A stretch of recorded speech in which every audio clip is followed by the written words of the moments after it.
নমস্কার বন্ধুরা, আইসিসি টি-20 ওয়ার্ল্ড কাপ 2024-এর পয়েন্টস টেবিল পুরো জমে উঠেছে।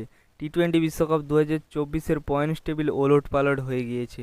আজ এই ভিডিওতে দেখে নেব কোন গ্রুপ থেকে কোন দুই টিম টপ 8-এ যেতে চলেছে এবং কারা টি-20 ওয়ার্ল্ড কাপ 2024 থেকে বেরিয়ে যেতে চলেছে আজ এই ভিডিওতে দেখে নেব। ভিডিওটি শেষ পর্যন্ত দেখার অনুরোধ রইল।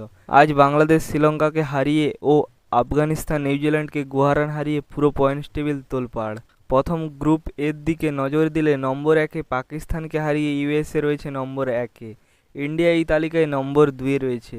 যদি ইউএসএ আয়ারল্যান্ডকে হারিয়ে দেয় তাহলে পাকিস্তান টাটা বাই বাই।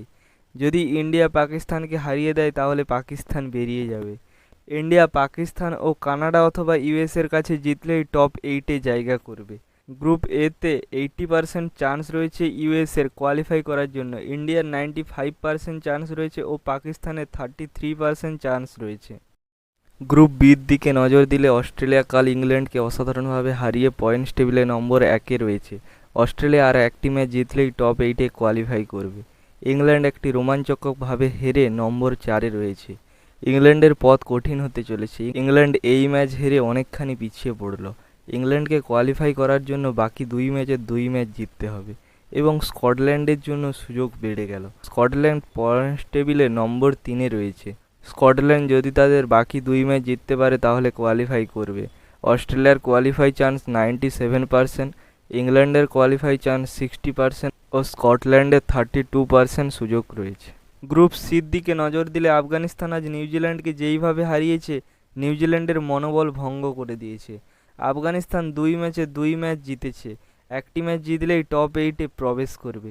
কিন্তু ওয়েস্ট ইন্ডিজ নিউজিল্যান্ডের মধ্যে কে যেতে পারে?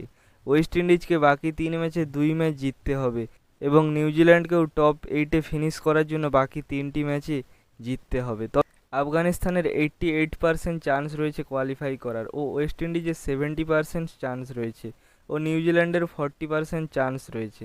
নিউজিল্যান্ডের বাকি প্রতিটি ম্যাচ খুবই গুরুত্বপূর্ণ হতে চলেছে।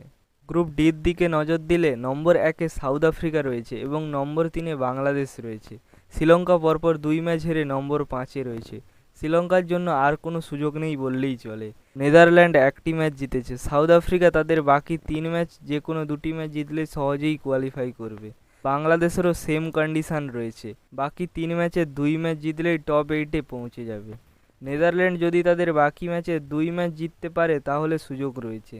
সাউথ আফ্রিকার 92% চান্স রয়েছে কোয়ালিফাই করার এবং বাংলাদেশের 84% সুযোগ রয়েছে ও নেদারল্যান্ডের 41% চান্স রয়েছে টপ 8-এ ফিনিশ করার। ভিডিওটি ভালো লাগলে একটি লাইক করুন। পয়েন্টস টেবিলের প্রতিদিনের আপডেট আপনাদের সামনে তুলে ধরব। ধন্যবাদ সবাইকে।